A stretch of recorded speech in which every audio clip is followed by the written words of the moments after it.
Hey, what's up, everybody? We have a new YouTube channel. Make sure you subscribe right now. Leave a comment on the video. Share it with your friends.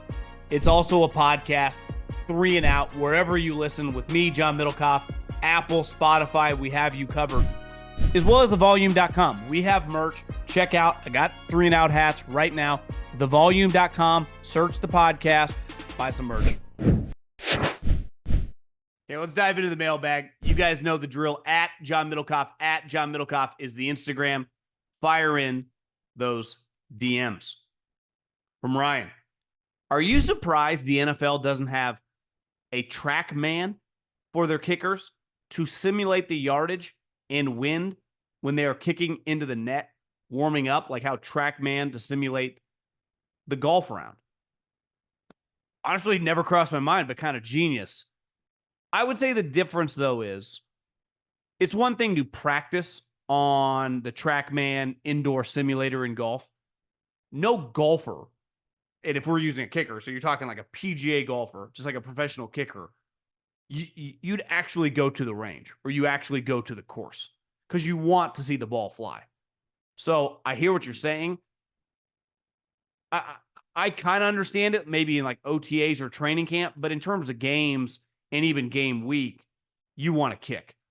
I think the kicking into the net is more just warming up your leg, right? Because you kick before the game and you kick at halftime, so you see the fly. I think it's just to keep the motion down, less about where the ball's going. But I've never kicked in the NFL, so it's a good question. What do you think happens with Daboll and the Giants? As a Giants fan, I'd like to think they can compete this year, but it ain't looking that promising. If they do miss the playoffs and the offense looks like dog shit again, would you fire him, even after winning coach of the year in his first year? Obviously, there's the behavioral stuff with him, which if he doesn't clean that, he's 100% gone. One thing's pretty clear. The Giants and John Mara is big on like old school values and looking right and kind of conducting yourself in a certain level. I know because I know people that quote unquote covered the team, as writers and people that are around the team every day. Listen, I was with the Eagles, so I kind of have a feel for the Giants. You as a fan and people that cover the team know, like, it's a pretty old school organization. They're not on board with the way everything played out with Wink and Daboll and the articles coming out about the way he acted. Like, let's face it. I know they fired Tom Coughlin, but they like more of a presidential operation. And Daboll, which I can appreciate, a little rough around the edges, right? Now, when you're the boss, there's a way to treat someone and the way not to treat someone. And clearly everything that came out of there, that it's not ideal and people don't like working there. But like you said, and we talked about this on the podcast portion, optics and all that stuff, even Wink Martindale said, nothing changed from year 1 to year 2. We lost. When you win, it covers up everything. That's why the only thing that matters in the National Football League is winning. And this year, they were hard to watch. I mean, they were an embarrassment, right? I don't think he's necessarily on the hot seat because he replaced 2 people that were two and done, right? Shermer, Joe Judge. Like, it was pretty ugly. So if he can just have them competitive, I would say 7 to 9 wins and they miss the playoffs, I think he's getting a 4th year. But I don't think he can afford another, just like you said, dog shit season. So I definitely think there's some pressure. Here's the other thing. They play in a division, which Cowboys are a playoff team. Eagles are a playoff level team. And now we'll see what Washington does. Like, are they just much more buttoned up next year? Do they hit on the quarterback? All of a sudden you're looking, if that organization is no longer a joke and is well run and winning. And when I say winning, I mean competing to be an above 500 team, you're going to have a problem. With Caleb Williams being deemed a generational talent, do you think him being on a bad USC team helps him long term? For example, we see guys come from undefeated teams like Lawrence, not a generational talent, and to a lesser degree Fields, and see them struggle. Even Burrow had a bad year at LSU. He also had a transfer. Not like Caleb Williams transferred to follow his coach, transferred because Urban Meyer said you're never playing here. Yeah, I would say it would be a positive long term that he just didn't go undefeated this year and it was really easy. that his team and his defense was so shitty that he had to figure out ways to just if he didn't have some moments. Now he played bad in some games, but like Mahomes winning 7-8 games, and if he wasn't brilliant, they're not going to a bowl game. So yeah, I think there's definitely some merit to what you just said. I have a question about choosing content for the show. I've noticed in recent years that by about Wednesday after the Super Bowl, most of the national radio shows and pods start talking heavy about the NBA. I understand you need to start weaning off football some, but they talk NBA like it's popular is equal to the National Football League. Drives me nuts and is an instant turn the channel for me. I don't care about meaningless and boring regular season basketball, and the TV ratings bear it out. I'll never understand the logic for covering the NBA this aggressively.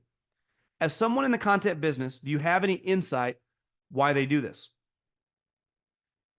I've never had a national radio show. I mean, I have a national podcast, but I can talk about whatever I want, right? And obviously, we talk football 365 here, and we just do golf because I like golf. I'm a football guy.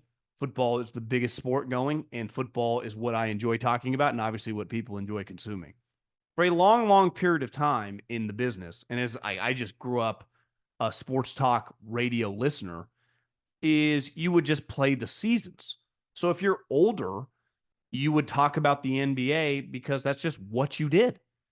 And I think there's an element to that, right? Where I'm 39 years old. Most of my friends, just like most of the people looking at the television ratings, aren't consuming the sport like they used to.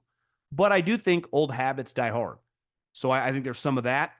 But I also think some people in the media probably just like the NBA. They actually watch it. I no longer do. So I can't, I don't know. I don't really listen to, like, I don't know. I don't consume as much content. I actually consume NBA content in a weird way. Not like the breakdowns of individual games like you, I don't care, but the big picture stories. I listen to some NBA pods for entertainment value, but I don't watch the game. But you don't have to worry about that here. We're talking football, and more football with some golf because that's what I watch and that's what I like. So I listen, I can't speak for anyone else. I do think a lot of people just like the NBA that talk about sports.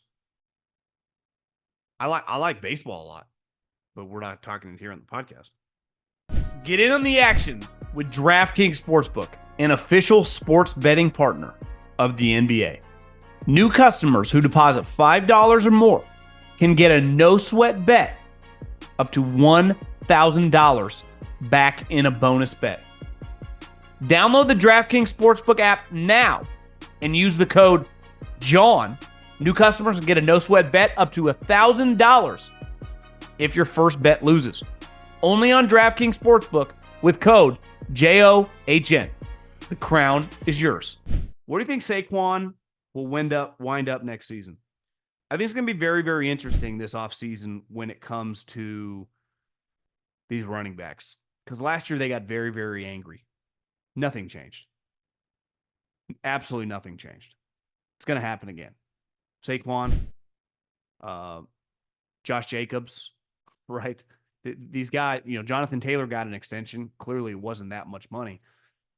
So I don't know, man. I think that it's the same conversations are going to come up. They're getting screwed. This is BS. Look at Christian McCaffrey. Christian McCaffrey's better than you guys. He's like a hybrid wide receiver. He's a very unique player. He's also been under contract. The 49ers, and it'll be interesting because Kyle Shanahan loves the guy, but I wouldn't be in the business of paying running backs either. I've been trying to kill this cricket. We have this, like a beverage fridge in the kitchen island, and somehow a cricket got way underneath it. And I can't really pull out the beverage fridge. And every night, this cricket goes nuts. It sounds like he's right next to your ear, and we are far away from the cricket. And I've had people on Instagrams, Chat GPT, I've Googled it, how to take out a cricket. And the one thing, that I put a light there overnight and a bowl of water with honey around the rim, hoping to I could drown the cricket, has not worked. I don't know what to do. But it's me versus the cricket. Right now, the cricket is dominating. I'm from Portugal, and I've been following the NFL for about 3 years. Love it. When are we going to see teams firing the coach to promote their offensive coordinator? For example, if the Saints have a good season, like one playoff win, and a good offense, quotations unlikely, what are the odds of them firing Dennis Allen? We know he isn't that good. And promoting Kubiak. This would also prevent teams from hiring. What do you think? We're going to see it eventually. It's inevitable, right? Let's face it. If the Eagles had a do-over, they would hire Shane Steichen, right? Like it's not like I'd ask Howie that. He wouldn't even touch the subject. But like, it's pretty clear. Like it doesn't take, you don't need to be in the organization to know like what coach would you rather have. And I'm trying to think of another recent example. The good example would be Bobby Slowick and D'Amico Ryans. Like the one thing is pretty clear, D'Amico's good, right? D'Amico is good. Just like I thought Vrabel was good. You wouldn't hire Arthur Smith over Vrabel. If you have a good defensive coach, you keep him around and you just have to lose your offensive coordinator. When you have two offensive coaches and one guy isn't calling the game and the other guy is, and then you see him go somewhere else, you're like, Jesus, screwed up there. I'm a 21-year-old junior at Iowa State. My hairline has recently started to recede badly. Thinking of going bald once I graduate and get a real job. Any advice? When I started going bald, it was also in college. I remember being at Cal Poly and looking down at the desk and seeing hairs. And I used to have really, really thick, like bushy hair. And I didn't think that much of it, and then it got progressively worse. I did not recede, though. Mine just fell out. And if I grew it out right now, I would have little to no hair on the top of my head. My advice, listen, I think this is probably one of the more insecure situations for any man. You just kind of got to play it by feel. You get to a point where you know it looks really bad. If you can keep it short and it doesn't look that bad, even if it's receding a little bit, you see a lot of forehead, rock it. But there does get to a point where there's the point of no return. And when you get to the point of no return, you just got to pull the trigger. Here's the thing. Here's when I did it. When I worked at Fresno State, we took a team picture one time at a bowl game. Or it wasn't a team picture. It was like pictures that the school was taking at practice. And there was like a team huddle. And the picture was from like above and behind at like the head coach, addressing the team. And I was on the outside of it. And you could see the back of my head. And there was a lot of head and not a lot of hair. And everyone used to kind of make fun of me. And I actually got the nickname. We were playing Nevada one year. It was actually my second year there. And this is when Kaepernick was on the team. They were pretty good. They actually kicked our ass that game. Ryan Matthews got knocked out of the game. And the turf, there was like the turf on the Nevada field. If you kind of like moved your hands or moved your foot by it, you could see the bottom of kind of like the rubbery part. It was like very thin hair. And a dude, Eric Brown, who now coaches Clovis West in Fresno, who was a player on the team, who got injured, who was then like coaching, said, Middlekauff, this looks just like your hair. And my nickname became Turf. And a lot of people from Fresno, that's my nickname. They call me Turf because the turf represented my thinning hair. And I think you just know. And once you do it, you kind of never regret it. And I know some people, I mean, I could afford to get probably hair transplants right now. But the problem with hair transplants is it just replaces the hair that you already have. So it's not like I could just go, I want Brad Pitt's hair. I want Tom Brady's hair flow. And even he's had them. But I think I just get the hair that I used to have, which wasn't honestly that great. You seem always to give good advice on the pod. I admire the platform you've created. I'm 19 years old, and I'm almost feeling stuck. Everyone says that you're young and you have time, but I'm almost not sure where to even start.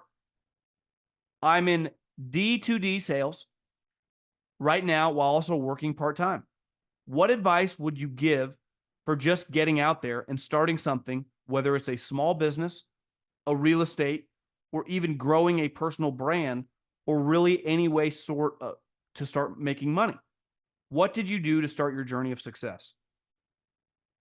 I followed what I liked. That was the key to my success. Listen, not everyone is the same. We all run different races. But I'm not smart enough to, like, I couldn't have just gone to work somewhere and been super dynamic in any industry. So I had to follow what I was passionate about doing. And in my 20s, that was football, obviously. I worked in football, and you work long days, and it was not easy. And I did not make any money. When a lot of my friends with college degrees were making hundreds of thousands of dollars at different companies. But luckily, like, I didn't have that much envy or jealousy in terms of money. Like, I'm actually not like, listen, I live a pretty expensive lifestyle, but money doesn't mean anything. It doesn't do anything for me. I just have, expensive taste. Like, I like playing golf. I like, the nice gym or whatever. But for the most part, like, I'm not money driven in the sense that I like to gamble, but I don't like, it doesn't get me off. You could send me a $20 million wire right now. Like, Colin's like, you guys just hit $20 million. Here's $20 million. I'm not saying I wouldn't smile. I wouldn't fucking be able to do some stuff with it, but it doesn't do that much for me personally. Some people are. I've always said, though, I think most people that are successful, and I was lucky growing up, some of my friends' grandparents, the guy my dad worked for, every single one of them that were rich really were addicted to what they did. Whether it was farming, I knew a buddy's dad that was CEO of a health company, and it just like, they just loved it, and they could do it 7 days a week. It's why these football coaches are so successful. They're addicted to football. So the easiest way to become successful is to find what you like and then go down that path. Now, depending if what you love is finance, yeah, you're going to get closer to money faster. But if what you like is some of these other industries, it might not be the case. But it will set you on the path. When you like doing something, you end up doing more of it and having no problem, because no matter what you do, you're going to end up working. So if you like what you're doing when you're working, you don't really look at it like you're working. What did Belichick say forever? Right? Sure beats being a plumber. I mean, the guy was working 20 hours a day for fucking 45 years for 9 months a year. But the dude loved football as much as anybody. And obviously he's talented at it. We all have different talent levels, probably whatever we do. But I think the easiest way is to not think short term. And that's the best advantage you have when you're 19. You have so much time left. So you got to think big picture. Can't think, well, how am I going to make money for the next 2 months? And I'm not talking about like, how am I going to eat or pay the rent? I'm just think a lot of people make decisions on like, well, you could do this job that you really love, especially if you're 19 or 20 or 21 or whatever, in your 20s, this pays you half as much or a quarter as much as this other job that you don't care about at all. So even, let's just pick some numbers. Let's say I gave you a job of something you really like to do. I mean, really like to do, for 30 grand. Or you could work at this insurance company, and with bonus and stuff, you might make 100 grand. 90% of people are like, oh, you got to take the 100 grand. It's more than 3x the number. Well, I think big picture, that $30,000 job, if that's your passion, whatever that may be, I don't know. I can't speak for you, but is better off big picture if it truly is a good opportunity. And I guess early on, I don't even know. I didn't have that many options. Like I never gave myself like a fallback. If this doesn't work or I don't like this, I'll go work and I'll try to get a job at a bank. Or I don't pretend to be some like born entrepreneur. So I was kind of forced into it. And then I realized I'm much better being in the space of not being a W-2 employee, having ownership in the stuff gives me excitement. But the reason I was able to do that in my mid 30s was because like the first 12 years of my life, 2 years at Fresno State, 3 years in the NFL, 4 years in radio, right? From 22 to like 32, I guess it wasn't 15 years, 10 plus years of working. I never made 100 grand. I got multiple fucking degrees. I mean, I had friends, because Silicon Valley was taking off working for some of those companies, that had 7-figure years. Definitely a lot of people making $500,000, like in their late 20s. Again, that's not necessarily normal, but given where I was living, the perfect timing, the industries, crushing it. Luckily, I didn't even care. It's like, that's a sweet house you bought. I'm living over here in this little shitty apartment. But I liked what I did. So I never like felt envious of like, God, I wish I was with you, working at Wells Fargo. I don't know if hopefully I somewhat answer your question. Been following since the scouting days at Fresno. As a lifelong Browns fan, I don't know how you would have done that, but if you did, that's cool. As a lifelong Browns fan, can we ever shake the narrative of being a dumpster fire organization? Over the past 5 or 6 years, we've been competitive and made the playoffs a couple times, which is more than a lot of teams can say throughout the same span. Obviously, we have to do it longer, but it seems like people continue to rip us as the same old Browns.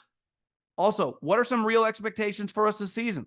With Deshaun and all the other guys getting healthy, I think winning the division isn't too far-fetched. I don't think you can win the division with the Deshaun Watson we've seen the last couple of years. We've talked about this during the season. We'll talk about it now. His salary cap triples. Hit 19 million to like 60 plus. I think it's like 62 or 63. So your team was pretty stacked last year. Just, you had a bunch of injuries and you were still really good because your cap was big and you had a lot of good players. Those days are over. You need Deshaun Watson now to be competitive with Josh Allen, Lamar Jackson, Patrick Mahomes. What Justin Herbert's probably about to be with Jim Harbaugh. You need him to be a Pro Bowl level guy. If he's not, you're completely screwed. If he's good, then yeah, you're going to be a double-digit win team. But he cannot be the guy we've witnessed the last year and a half. He can't. Because if he is, you're dead on arrival. You have no shot. If he's good, then yeah, you could win 11, 12 games. Again, I mean good. Like 35 touchdown good. Started listening to you. Season inspired me to start my own podcast. No one asks sports podcast. If you're not allowed, want to say this on there. Yeah, I can say it. No one asked sports podcast. That wish I had started years ago. Loved your take on the Live PGA issue today and couldn't agree more. I don't know the ins and outs of the potential merger, but it would greatly benefit both parties' wallets if they got it sorted out. Obviously, an entirely different sport, but it reminds me of the IndyCar kart split in the 90s. Open wheel racing in America has still never recovered from that, and I fear the PGA Live don't merge ASAP. It could have the same long-term repercussions of the sport. I appreciate you. Yeah, I just think anytime you have a sport that is top-heavy in talent, tennis has this, golf has this, the NBA has this. If I take of your 10 best players, half of them to another league, you're in major trouble. This is what the USFL tried in the 80s. It was like Reggie White, Steve Young. They started buying all these players. Doug Flutie, I think. I'm not Belichick as a football historian. Hell, I was born in 84. But Jim Kelly, if they would have done that for 10 years, it would have been a problem. Like last I checked, having those guys in the NFL was Steve Young, Jim Kelly, and Reggie White kind of mattered. So they just can't operate the way they're operating, especially because golf is not mainstream like football, right? It is very, very dependent on the lead guys to carry them on a weekly basis. And right now it's just simply a disaster, which makes me sad. Now, it's also why I gamble on the Mexico Open, because I'm going to be interested no matter what, because I got a little cash on some guys. I was wondering, do you believe that one of the teams that are indeed in need of a young quarterback would think about signing Russell Wilson to let the rookie sit for a year? I think Russell Wilson is not the guy that you would let a rookie sit behind. He's too famous. There's too much drama around him. I think he's the opposite of the type guy you want around a young rookie quarterback.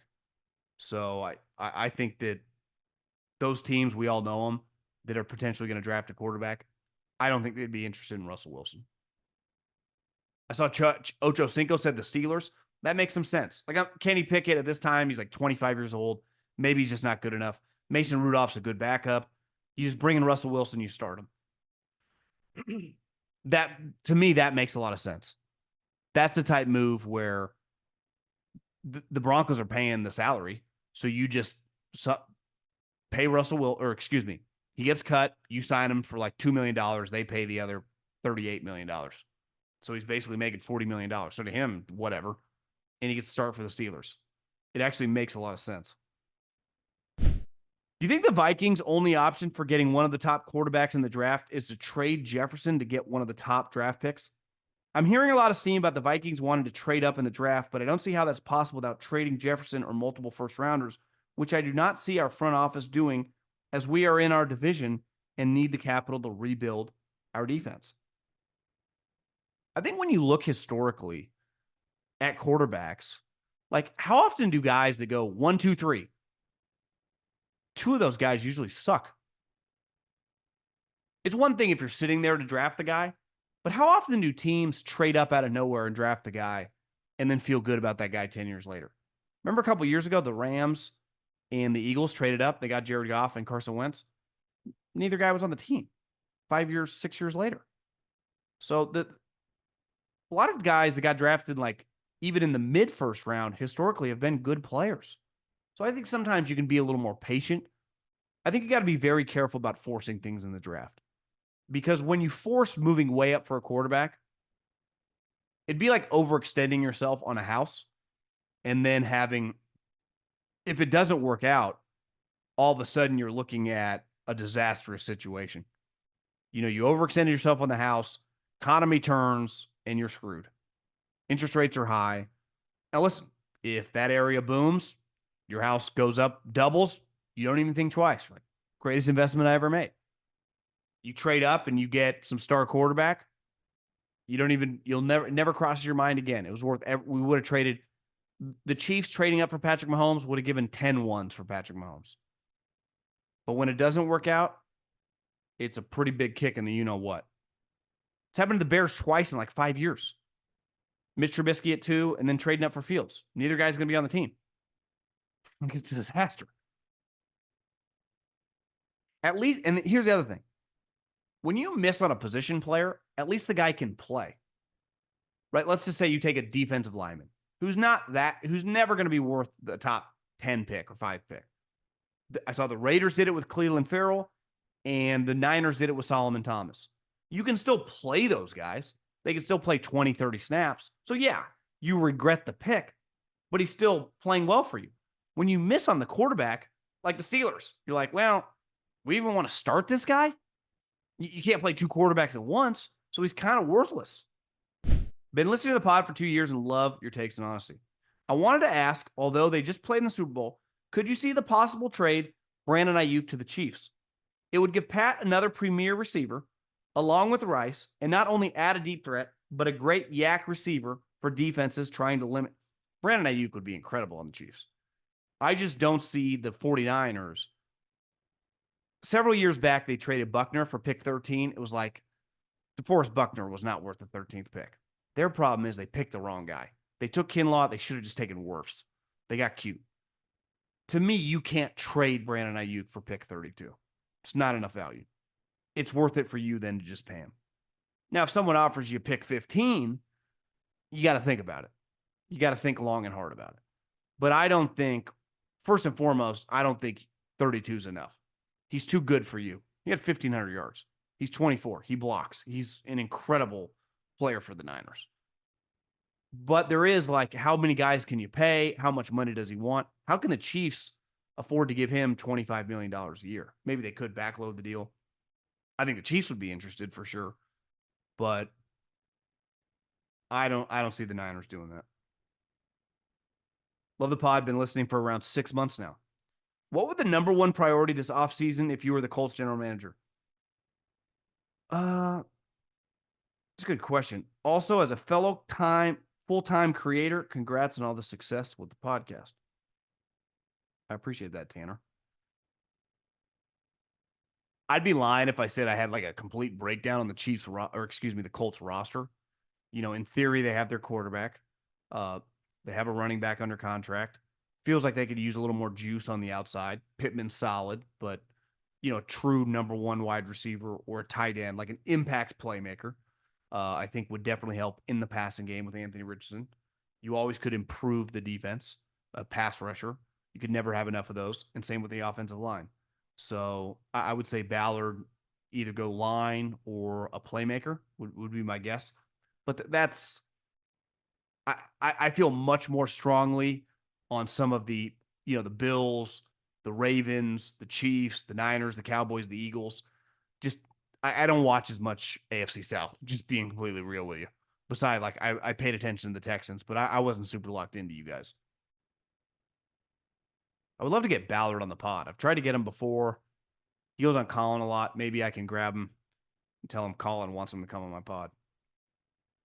The NFL is hyper focused on the theme of you can't win without a top shelf quarterback. Given those are rare, is it possible for a team to win with a mid-level quarterback to winning with a Ravens type or Bucks type defense? Well, those defenses don't really exist, right? The best defense in the league this year was the Ravens, and they played probably by the end of the season. The two best defense in the league toward the end of the season were the Chiefs and the Ravens. And they played each other in the AFC Championship. So, yeah. Now, both those teams have Lamar Jackson and Patrick Mahomes, but I think if you have a really good defense, like if the Ravens had just played with Gardner Minshew, they would have been really, really hard to beat. If you have a top 2 or 3 defense in the NFL and your quarterback is just capable, you can compete. Are you going to win the Super Bowl? Probably not.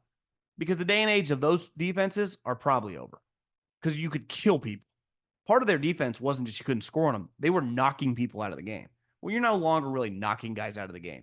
But you are holding people to not that many points. Even the Ravens held the Chiefs 17 points. Chiefs held the Ravens 10 points. Chiefs held the Niners to 19 points going into overtime. I mean, they didn't score that many points most of the season. So I think when you look at the NFL, defense is still really, really important at the highest level. The best defenses are typically the ones that win a championship. And the Chiefs won it. Who knows? Maybe the Ravens win that game. They beat the Niners.